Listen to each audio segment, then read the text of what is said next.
नमस्कार, स्वदेश न्यूज के इस खास कार्यक्रम में आप सबका स्वागत है। मैं हूं आपके साथ मुक्ता पाठक। मध्य प्रदेश के कॉलेजों में आरएसएस से जुड़े नेताओं की लिखी किताबें सिलेबस का हिस्सा होंगी। उच्च शिक्षा विभाग ने सरकारी और प्राइवेट कॉलेजेस में आरएसएस से जुड़ी किताबें पढ़ाने का आदेश जारी किया है, जिसे लेकर कांग्रेस ने बीजेपी पर निशाना साधा है।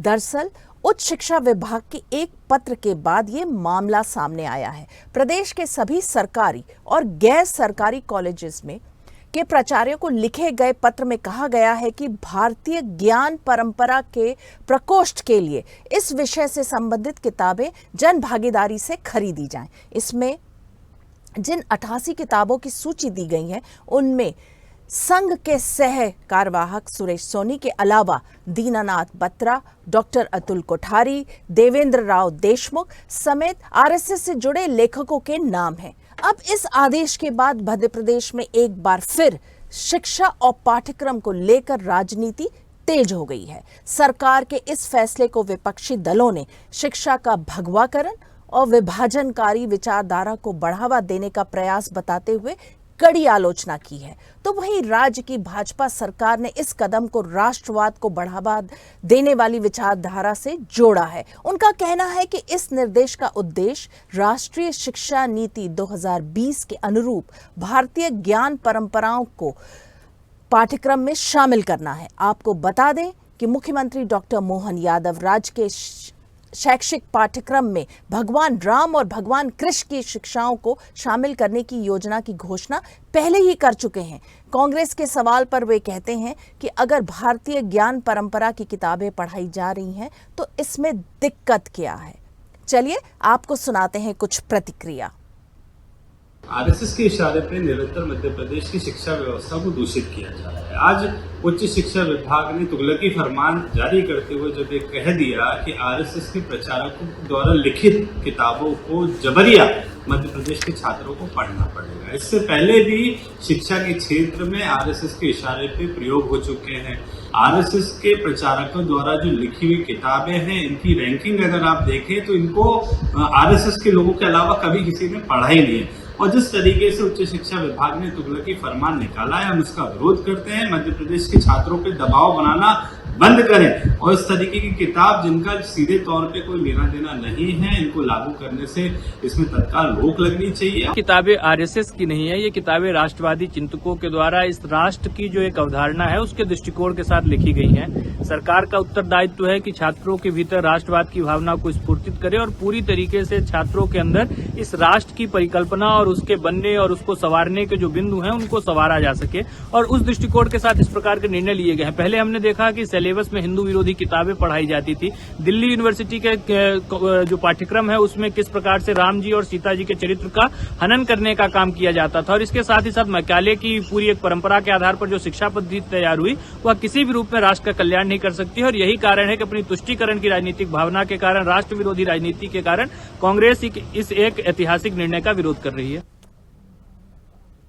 तो आइए अब इसी विषय पे आज चर्चा करेंगे, और जो मेहमान मेरे साथ जुड़ रहे हैं, मेरे साथ अजय दवले जी हैं, बीजेपी के प्रवक्ता हैं, वो बीजेपी का पक्ष रखेंगे। साथ में स्टूडियो में मेरे साथ मौजूद हैं कांग्रेस के प्रवक्ता जतिंदर पाल सिंह जी। आप दोनों का बहुत बहुत स्वागत है इस चर्चा में। सबसे पहले तो आप ही के पास आऊंगी। जतिंदर सिंह जी, क्या कहेंगे, क्यों कांग्रेस विरोध कर रही है? अगर राष्ट्र के बारे में अगर सिलेबस में पढ़ाया जा रहा है तो उसमें क्या गलत है? देखिए मैडम, मैं आपसे बोलना चाहूँगा, पहले भी ये कोई राष्ट्र विरोधी बातें नहीं हो रही हैं कॉलेजेस में, राष्ट्रवाद पे ही बात हो रही है। और जहाँ तक एक विचारधारा की लेखकों की किताबों का सरकार द्वारा निर्णय लिया गया है, तो ऐसे तो जो भी पार्टी सत्ता में आएगी वो अपने अपने विचारधाराओं के अपने अपने लेखकों की किताब इसमें रखेगी। होना ये चाहिए कि कुछ ऐसे पाठ्यक्रम या ऐसे लेखकों की किताब आए जिससे युवाओं को आगे रोजगार अवसर प्राप्त हों। ऐसे लोगों की किताबें पढ़नी चाहिए जो एजुकेशन में जिनका एक्स्ट्राऑर्डिनरी जिनका रिकॉर्ड है, ना कि किसी एक विचारधारा के ऊपर में। हमारा विरोध एक विचारधारा से, ना कि किताबों पे। और दूसरा बात ये मैं कहना चाहूँगा कि जो भी इस पे आर्थिक लाभ, आर्थिक बोझ आएगा वो आर्थिक बोझ कहीं ना कहीं सरकार के उस पर आएगा, या तो वो छात्रों की फीसों पे वसूला जाएगा, या वो कहीं ना कहीं किसी भी आम नागरिकों की जेब के ऊपर बोझ होगा। होना ये चाहिए, अगर इनको देना ही है तो ये अपने स्वयं के खर्चे से किताबें छपवाएं और जाके कॉलेजेस में जाके उनसे रिक्वेस्ट करें कि ये किताबें आप चाहें तो अपनी लाइब्रेरी में रखें। अब लाइब्रेरी में जिसको पढ़ना हो वो पढ़ेगा, ना कि किसी के ऊपर में जबरदस्ती थोपी जाएंगी। आपको लग रहा है ये जबरदस्ती थोपी जा रही? क्या कहेंगे अजय दवले जी, क्या जो ये संघ विचारधारा की किताबें जो इंक्लूड करने में कॉलेज के सिलेबस में जो ये आदेश है, क्या इसको जबरन एक फिलॉसफी या एक विचारधारा को थोपा जा रहा है? क्या राष्ट्र से संबंधित अगर एजुकेशन में इंक्लूड किया जा रहा है, कॉलेज के सिलेबस में इंक्लूड किया जा रहा है, तो क्या गलत है? कांग्रेस का आरोप है कि इससे जो है आर्थिक बोझ भी बढ़ेगा और एक पर्टिकुलर जो विचारधारा है उसके बारे में पढ़ाया जा रहा है। मुक्ता जी, पहला तो जो आपका प्रश्न है उसका उत्तर ये होना चाहिए कि जैसा कि आप कह रहे हैं कि संघ विचारधारा की पुस्तकें पढ़ाई जा रही है। देखिए, जिन पुस्तकों को पढ़ाया जा रहा है उस पुस्तकों का जो टाइटल है वो आप अगर पढ़ेंगे तो आपको कहीं ना कहीं ये स्पष्टता के साथ में दिखेगा कि भारतीय ज्ञान परंपरा के विषयों को पढ़ाने के लिए जिन भी ऑथर्स ने उन विषयों पर लिखा है उनकी किताबों के लिए रिकमेंडेशन किया गया। रही बात अगर ये आती है कि विचारधारा थोपी जा रही, तो वो विचारधारा देखने की आवश्यकता है। वो हम 50 वर्षों का कांग्रेस का शासनकाल अगर उठा के देख ले कि हम पर किस प्रकार की हिस्ट्री थोपी गई है।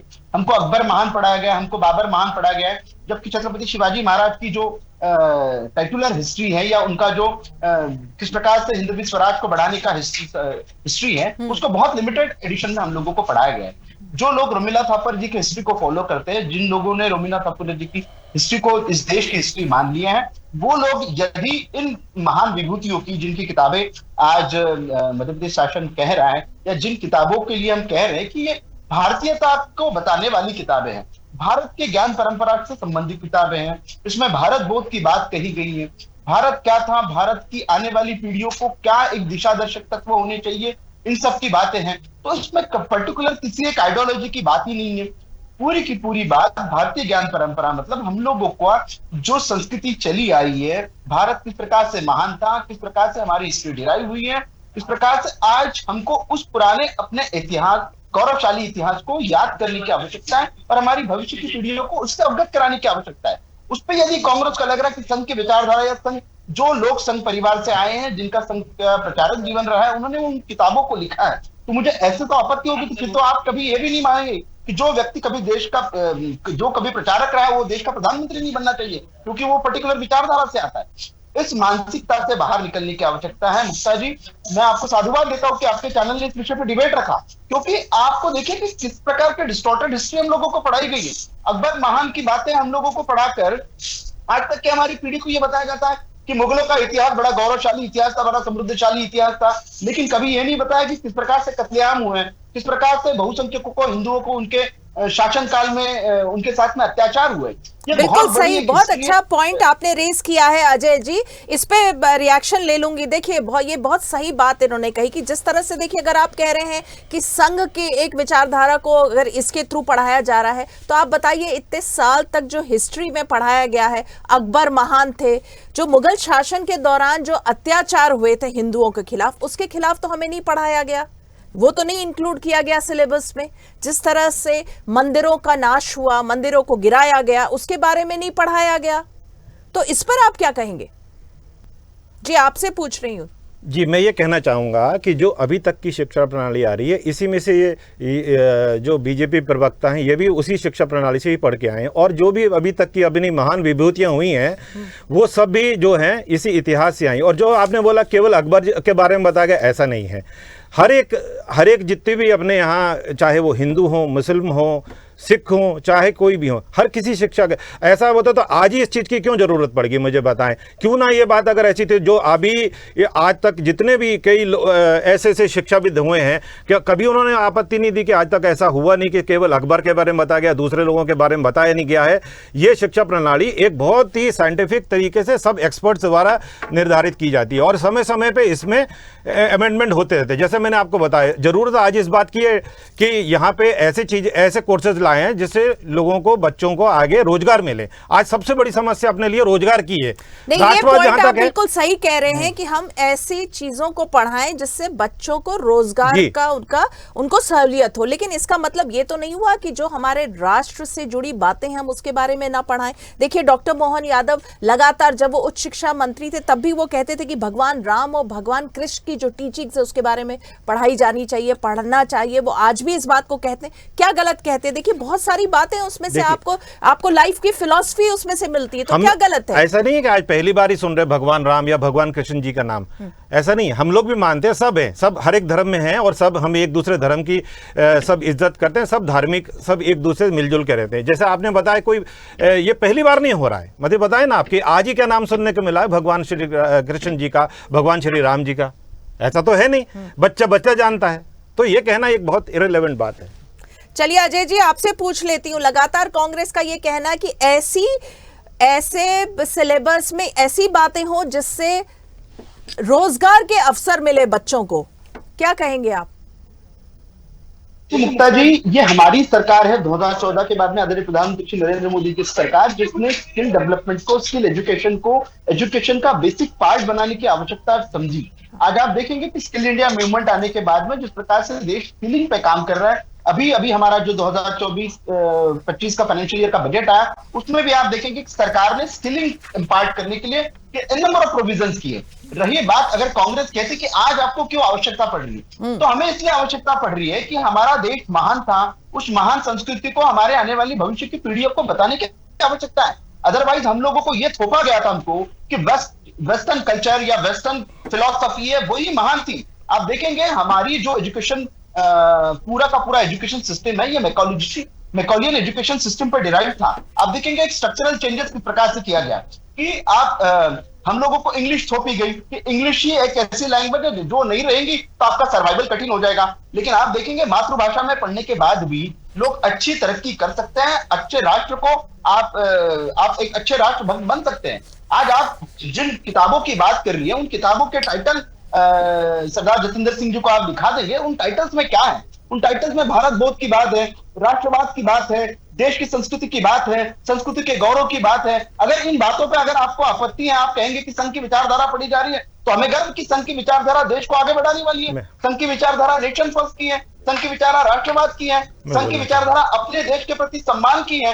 तो अपने देश के प्रति सम्मान पढ़ना, मुझे लगता है इस पर कोई किसी को आपत्ति नहीं होनी चाहिए। हाँ, आपत्ति उस बात पे होनी चाहिए कि हम 50 वर्षों तक के, और आपने जो मुझे कहा कि मैं उस एजुकेशन सिस्टम से पढ़ा, मुझे बड़ा दुर्भाग्य होता है जब हमने छत्रपति शिवाजी महाराज का इतिहास पढ़ा तब हमको यह लगा कि ये हमारे एजुकेशन में क्यों नहीं था। हमको क्यों बताया गया कि अकबर ने इतनी लड़ाई जीती, अकबर वहां जीता, अकबर वहां जीता, हमको क्यों नहीं पढ़ा? हमको मोहम्मद गोरी पढ़ने की क्या आवश्यकता थी? हमको मोहम्मद गोरी का, सिकंदर का इतिहास पढ़ने की क्या आवश्यकता थी? हमको तो छत्रपति शिवाजी महाराज का, तानाजी मालुसरे का, हमको हमारे राणा जगजीत सिंह का, हमें महाराणा प्रताप का इतिहास पढ़ने की आवश्यकता थी। बस बड़े ही लिमिटेड एडिशन में वो इतिहास पढ़ाया गया। ये कहते हैं सरदार बिरसा जी बिल्कुल पूछ लेती हूँ, जतिंदर पाल सिंह जी कुछ कहना भी चाह रहे हैं मेरे ख्याल से। जी बताइए। मैं ये कहना चाह रहा हूँ कि आप जो इन किताबों के जिक्र कर रहे हैं ना भाई साहब, मैं ये कह रहा हूँ कि आप बड़े शौक से उसको रखें। स्वतंत्रता में कंट्रीब्यूट किया, उनके बारे में कितना बढ़ाया गया? सुनिए तो बात सुनिए भाई साहब, तक ये प्रश्न प्रासंगिक था।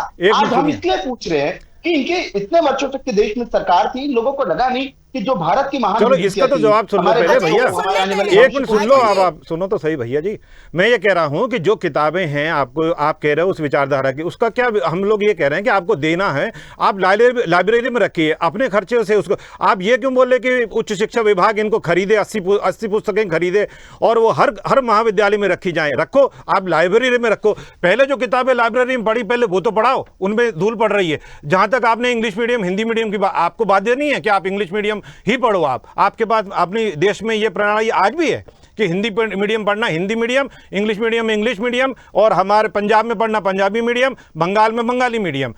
आप समझे बात को? ये कोई किसी पे वो बात नहीं है कि आप जबरदस्ती एक और एडिशनल उसके ऊपर में फाइनेंशियल वो रखे हैं आप। जी अजय जी, आप कुछ कहना चाह रहे हैं? जी, मुझे लगता है ये अभी तक के वाकिफ नहीं है कि यूजीसी के कुछ कोर्सेज स्पेसिफाइड है, एआईसीटी के कुछ कोर्सेज स्पेसिफाइड है, मेडिकल काउंसिल के कुछ कोर्सेज स्पेसिफाइड है जो सिर्फ जिसका लैंग्वेज सिर्फ इंग्लिश थी। तो ये मुझे लगता है कि ये एक बहुत बड़ा दुर्भाग्य था कि हम लोगों के ऊपर आप देखें विश्व के सारे बड़े राष्ट्र अपनी मातृभाषा पढ़ाते हैं। क्यों पढ़ाते हैं? क्योंकि उनको अपने राष्ट्र के प्रति गौरव है, उनको अपने राष्ट्र के प्रति सम्मान की गौरव है भावना भैया। चाइना में जाइए मैंड्रिन पढ़ाई जाती है, हमें कोई वो नहीं है दुगनी, हमें गौरव है, हम भारतीय, हमें गौरव है। और आज तक राष्ट्रवाद ही पढ़ाया जा रहा है, राष्ट्र विरोधी कहीं नहीं पढ़ाया जा रहा है। और राष्ट्र विरोधी पढ़ाता है तो यहाँ हम जो भी देश चलता है, सुनिए तो भाई साहब, देश चलता है संविधान के हिसाब से, संविधान के हिसाब से। अगर कोई संविधान के विरोध में बात करेगा तो वो उसके ऊपर में बनाने की, आप बात ब्रेन डेड जनरेशन बनाने की, जिसको बौद्धिक रूप से जो विकलांग बनाने की जो एक षड्यंत्र था। ये आपका सोचना है, ऐसा नहीं है। ये देश आज तक ऐसे चले आ रहा है, यही शिक्षा प्रणाली से आज जितने अपने यहाँ पढ़े हुए साइंटिस्ट हैं, इंजीनियर हैं, डॉक्टर हैं, विदेशों में भी नाम कर रहे हैं। यही शिक्षा प्रणाली पढ़ के आगे बढ़े, आप भी इसी से आगे बढ़े। और कोई किसी पे बात नहीं किया कि आपको ये पढ़ना है। आपको रखना किताबें, आप लाइब्रेरी में रखो, जिसको पढ़ना को पढ़े, और वो अपने खर्चे से आपको पब्लिश करके दो ना। आपको नहीं पढ़ना, सरकार क्यों खरीदे? सरकार क्यों खरीदे भैया? आप बताओ, देश के भविष्य को पढ़ना आप मुझे बताएं कि कल को दूसरी पार्टी कोई आती है, कल को दूसरा दल आता है, वो कहेगा मेरी विचारधारा के रखो, तो आप क्या उससे सहमत होंगे? जिस लिटरेचर तो यही काम चलता रहेगा। आप देखिए, आपने बोला कि मोदी जी के नेतृत्व में इतनी रोजगार मिले, 1 साल में 2 करोड़ रोजगार देने का उन्होंने वादा किया था, तो पिछले 10 साल में कितने लोगों को मिलना चाहिए? आप मुझे बताएं ना, कितने लोगों को रोजगार मिल गया? आपको नहीं पढ़ना है। अरे पढ़ना की बात मैंने बोली ना भैया, रखो लाइब्रेरी में, रखो घर घर जाके, तो सबको बांटो घर घर जाके, जिसको पढ़ना वो पढ़ लेगा, जिसको नहीं पढ़ना वो नहीं पढ़ेगा। आप उसके ऊपर थोप रहे हो कि उच्च शिक्षा, अब आपकी सरकार है, आपको जो फरमान जारी नहीं होगा तो आप उसके ऊपर कार्रवाई करोगे। इसके डर के मारे वो किताबें खरीद रहे हैं, किताबें खरीदने को मजबूर होंगे। आप अपने खर्चे से उसको पब्लिश कराओ, आपकी भारतीय जनता पार्टी है, संघ है, उसको पब्लिश करवा के उसको आप लाइब्रेरी में रखो, घर घर जाके, तो कोई रोक रहा है? हमारी पीढ़ियों ने अपने जीवन खपा दिए हैं। अरे सब भैया, सब आपने आपकी पार्टी का स्वतंत्र, आपकी पार्टी का स्वतंत्र उसमें कितना योगदान था? आपने झंडा तो फहराया नहीं अपने मुख्यालय पे। आप मुझे बताओ, इतनी राष्ट्रवाद की बात कर रहे हो, झंडा क्यों नहीं फहराया? आप मुझे बताओ, अभी तक आपने कितने सालों तक आपके आरएसएस के मुख्यालय पे झंडा क्यों नहीं फहराया गया? वो आपकी रजिस्टर्ड संस्था भी नहीं है, आपने उसके अकाउंट का अब तक लेखा जोखा दिया गया?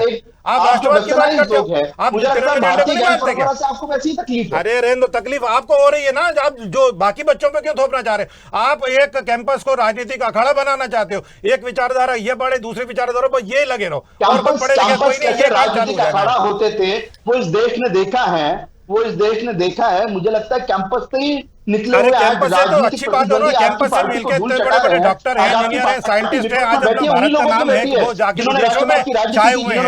आप अमेरिका में देखो, इंग्लैंड में जीते, भारत में भी एक से, बल्कि भारत में भी ऐसे लोग हैं जो मतलब विदेशों से लोग यहाँ इलाज कराने आते हैं, यहाँ के सामान खरीदने आते हैं, सब आते हैं। तो ये नहीं कि आज आप पढ़ोगे उसी से ही रोजगार मिलेगा, ये मिलेगा। आप रोजगार की बात करो, हमारे साथ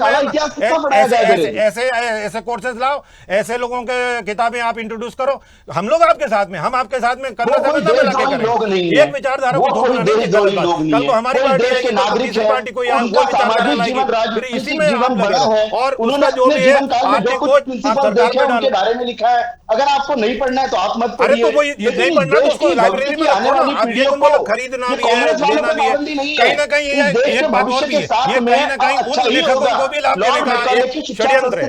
मैं ये बात भी कहना चाहूंगा। हम नई शिक्षा नीति, नई शिक्षा व्यवस्था, नई शिक्षा नीति को कौन बनाता है? आरएसएस थोड़ी बनाएगी। बाकी लोगों को बैठो, ऑल पार्टी मीटिंग करो, शिक्षाविदों को लाओ, स्टूडेंट्स को लेके आओ, और जो आज की तारीख में जितने भी मल्टी नेशनल कंपनियां हैं उनके सीईओ को बिठाओ, वो बताएं कि ऐसे कोर्सेज आप बच्चों को पढ़ाओ जिससे कि हम अपने बच्चों, हम अपने कैंपस में या हम अपनी संस्था में ऐसे बच्चों को रखें। आप ये जो किताबें छपा रहे हो और जो देने के लिए बाध्य कर रहे हो, ये किताबें पढ़ के रोजगार मिल जाएगा? मुक्ता जी जितनी किताबों पे इन्हें आपत्ति है, किसी एक किताब का नाम से इनको पूछ लीजिए कि उस किताब के कंटेंट में क्या दिक्कत है। आप बताओ कंटेंट में, आप बताओ ना, आपके लेखक से ही हो रहा है। जो लेखक है ना, अंदर पढ़ने की जरूरत ही नहीं है।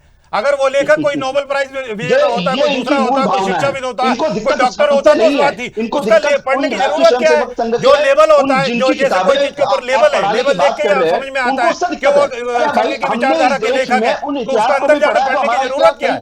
उस गौरवशाली इतिहास को भी हमने पढ़ा है। जो आपके पदाधिकारी रहे हैं और अभी भी पदाधिकारी वो लिख रहे हैं, तो क्या लिखेंगे? उनसे क्या उम्मीद करेंगे? अंदर क्या लिखेंगे वो बताइए आप मुझे। क्या रोजगार की बात लिखेंगे? आप खुद ही ना तो कहा है कि वो उसकी राष्ट्रवाद की बात करेंगे। राष्ट्रवाद नहीं चल रहा क्या? राष्ट्र विरोधी बातें हो रही हैं अभी तक की, आप मुझे बताएं ना। आपने देखा है किस प्रकार से जेएनयू में अफजल हम जिंदा है। अरे जेएनयू के एक आध प्रकरण को पूरा जज कर ही मानते भाई, उसको भी सजा मिली है। एक ऐसे आपके हजारों चीजें हैं जिनको हम भी कोट कर सकते हैं। एक चीज को पकड़ के उसी को गाते रहो पिछले 5 साल से। देश कहां जा रहा है यार? आप उसी भटके हुए जेएनयू में जब राष्ट्र विरोधी नारे अरे आप भैया आंखें खोल के दुनिया देखो कहां जा रही है। आप देखो। चलिए जतिंदर जी ये बताइए कि कांग्रेस का जो है, मुझे ऐसा लगता है कि एक फेवरेट टॉपिक रहा है। हम पूर्व मुख्यमंत्री की अगर बात करें, दिग्विजय सिंह जी की बात करें, तो लगातार आरएसएस बैशिंग होती थी। तो कांग्रेस का आरोप, ठीक है आप कह रहे हैं कि रोजगार संबंधित जो है सिलेबस वो इंक्लूड किए जाए, लेकिन अगर संघ के लेखक के जो पुस्तक है इंक्लूड किए जा रहे हैं सिलेबस में, अगर राष्ट्र की बात हो रही है तो उसमें क्या गलत है? क्या कांग्रेस का ऑब्जेक्शन बस इसीलिए है कि संघ से रिलेटेड है? हाँ है ना, मगर आप मुझे बताएं, आपने बोला राष्ट्र मतलब संघ से रिलेटेड है तो ये कांग्रेस को प्रॉब्लम है। मेरी बात सुनिए, देखिए क्या आपने बोला राष्ट्र के उसमें, क्या अभी तक राष्ट्र की बात हुई नहीं? क्या मुझे आप जिसके जवाब दें, अभी तक राष्ट्र की बात हुई नहीं? अभी तक जब से आजादी मिली या उसके पहले से शिक्षा प्रणाली अपनी चली आ रही है, आप मुझे बताएं, इसका जवाब दें मुझे आप। क्या अभी तक के राष्ट्र विरोधी बातें कर रही है अभी तक?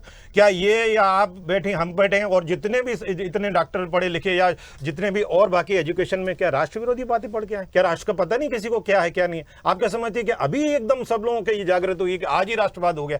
क्या राष्ट्रवाद, आप मुझे बताएं, कोई राष्ट्रवाद एक पार्टी का ही है क्या? हमारे में राष्ट्रवाद नहीं है क्या? दूसरी पार्टी में राष्ट्रवाद नहीं है? आप बताएं, देश चलता संविधान के हिसाब से। संविधान क्या है? राष्ट्रवाद। पूछ लेती हूँ अजय जी, आप इस पर रिस्पॉन्स करना चाहेंगे? इनका कहना है क्या अभी तक राष्ट्र के फेवर की बातें नहीं हुई क्या? जी, तो मुझे लगता है अगर आप राष्ट्र के फेवर की बात होती है, आप संविधान को मानते हैं, तो 1975 की इमरजेंसी उसके बाद के एजुकेशन सिस्टम में पढ़ाने की आवश्यकता थी। आप सरदार पटेल जी को मानते हैं, सरदार पटेल जी ने इस देश की रियासतों को भारत में मिलाने का विलीनीकरण का काम किया है, लेकिन सरदार पटेल जी की मूर्ति स्टैच्यू ऑफ यूनिटी लगकर आप केवड़िया में लगी है गुजरात के, कितने लोग गए, कितने कांग्रेसियों ने जाके सरदार पटेल जी के उस योगदान को माना है? सिर्फ आप कहेंगे कि वो कांग्रेस के नेता थे, कौन से मंत्रिमंडल के हिस्सा थे मुझे बताएं। सरदार पटेल कौन से मंत्रिमंडल के हिस्सा थे? के बारे में नेहरू जी के मंत्रिमंडल के हिस्सा थे कि नहीं? आप एनसीईआरटी की कांग्रेस किताब के मंत्रिमंडल के हिस्सा थे कि नहीं? बाहर से कोई आदमी आया, स्टैच्यू है तो देखा जाए, मगर आप बताओ जहाँ सरदार पटेल के स्टैच्यू लगाइए, 2014 के पहले सरदार पटेल जी के बारे में पंडित नेहरू भी लगाते, बाकी लोगों को भी लगाते, ऐसे थोड़ी है। अजय जी को सुन तो नहीं बताया कि सबसे ऊंचे सरदार हमारे, क्योंकि इस भारत जो आज हम यूनियन ऑफ स्टेट की बात करते हैं, उस यूनियन ऑफ स्टेट को बनाने में अभी सबसे अधिक योगदान किसी व्यक्ति का है, वो सरदार पटेल जी का था। आज तक के कांग्रेस का नेतृत्व सरदार पटेल जी का ऐसे बोलना भी उचित नहीं। हम भी सम्मान करते हैं सरदार पटेल के, वो भी हमारे एक धरोहर है, मगर आप एक ही नाम लें और बाकी को नाम ना लें और वही घुमाते रहें। आप मुझे बताएं कि नेहरू जी का कोई योगदान नहीं है, गांधी जी का कोई योगदान नहीं है? मुझे आप बताएं ना, हम उनका विरोध नहीं करते सरदार पटेल का, हम कह रहे हैं हमारा सम्मान नहीं है, बहुत ज्यादा सम्मान नहीं है, मगर आप एक ही नाम लिए जाओ बार-बार, एक ही नाम लिए जाओ। मुझे बताया ना, नेहरू जी ने जो बताया, नेहरू जी ने जो बताया हिस्टोरी ऑफ इंडिया, तभी भारत का बोध नहीं हुआ है, हजारों वर्षों पहले भारत का बोध हुआ है। तो आप उससे पहले अवगत होइए, भारत का भैया एक नेता को आप कहते हो, वो भी अपने प्रधानमंत्री रहे हैं, उनका कितना योगदान, कितने साल जेल में रहे आपको मालूम है? लिखने के लिए हमारे वेदों पुराणों में, हमारे गीता रामायण में, हमारे महाभारत में सब मानते हैं, हम लोग भी मानते हैं भैया, हम सम्मान करते हैं, हम भी मानते हैं, हमें नहीं उसकी ऐसा नहीं है कि ये कोई आज पे नई बात है। अजय दावले जी और जतिंदर पाल सिंह जी, आप दोनों का बहुत बहुत धन्यवाद, इस चर्चा में आप शामिल हुए। देखिए ये सब्जेक्ट ऐसा है कि इसमें लगातार जो है डिस्कशन हो सकता है, लंबा हो सकता है। देखिए जो संघ विचारधारा यानी कि नेशनलिज्म की अगर बात हो रही है, उसको सिलेबस में इंक्लूड किया जा रहा है, ये आदेश मध्य प्रदेश सरकार ने निकाला है। तो इस बार इस प्रोग्राम में बस इतना ही। आप बने रहिए स्वदेश न्यूज के साथ, सबसे पहले देश।